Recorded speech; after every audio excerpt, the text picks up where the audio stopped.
To nation theory पर आपकी राय क्या है? क्या धर्म के आधार पर पाकिस्तान बनना चाहिए था? पहली बात तो जो उस समय के राजनेता लोग थे, जो उस समय के थे, उन लोगों ने सबसे बड़ी गलती किया कि हमारी जमीन, हमारा देश को एक लाइन खींच के चला गया, इधर इंडिया, इंडिया पाकिस्तान आप मान लिए, तो सबसे बड़ी बेवकूफ़ी है। पहला डिसीजन होना चाहिए कि हमें रेड क्लिफ लाइन नहीं चाहिए, पूरा पाकिस्तान हमारा है। डूरन लाइन नहीं चाहिए, हमारे गांधारी का गांधार था और इधर हमको म्यांमार हमारा था। 1900 आज़ादी के केवल 10 साल पहले म्यांमार अलग हुआ था, 1937 में, 35 के अधिनियम के तहत 37 में कंप्लीट खत्म, पूरा अखंड भारत चाहिए था। अभी क्या ले आए यहाँ पर?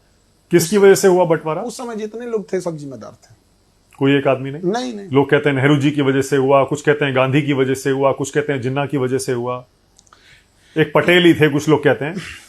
इन सब को हटा के अगर अंबेडकर साहब रहते तो सब समझ आते। सबसे बड़ी मिसिंग होती है, लोग अंबेडकर साहब को आज़ादी के टाइम अंडर एस्टिमेट कर देते हैं।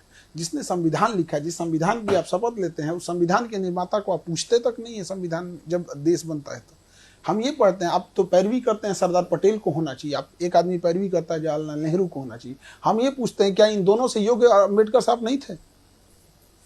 आप इन्हीं से पूछिए कि आप दोनों से योग्य थे कि नहीं थे। अंबेडकर साहब वो व्यक्ति थे जिनके हाथ में था एक अलग देश बनाना। 1932 रैमजे मैकडोनल्ड प्रधानमंत्री, लंदन में बैठ के गोल में सम्मेलन चल रहा था, गांधी जी और वहां खड़े थे। वापस आए, इन्होंने कहा कि मुझे दलितों के लिए अलग देश नहीं चाहिए, बल्कि मुझे उनके लिए आरक्षण चाहिए ताकि मैं उनका उत्थान कर सकूं। क्या जिन्ना से कम पावरफुल थे अंबेडकर साहब? नहीं, उनकी देशभक्ति पे सवाल उठा देते हैं सब। अगर वो चाहते तो वो जैसे जिन्ना ने बनाया था बना सकते थे। सबसे योग्य कोई व्यक्ति था उस समय तो अंबेडकर साहब, जिसकी कोई चर्चा नहीं। उन्हीं को प्रधानमंत्री बनना बिल्कुल होना चाहिए, तो सब लोग एक्सेप्ट कर लेते, इवन जिन्ना भी एक्सेप्ट कर लेता, इधर इंडिया भी एक्सेप्ट कर लेता। लेकिन अपना पर्सनल ईगो में वो एक इंसान छोटी जाति से आता है, वहां भी दिखा दिया लोग।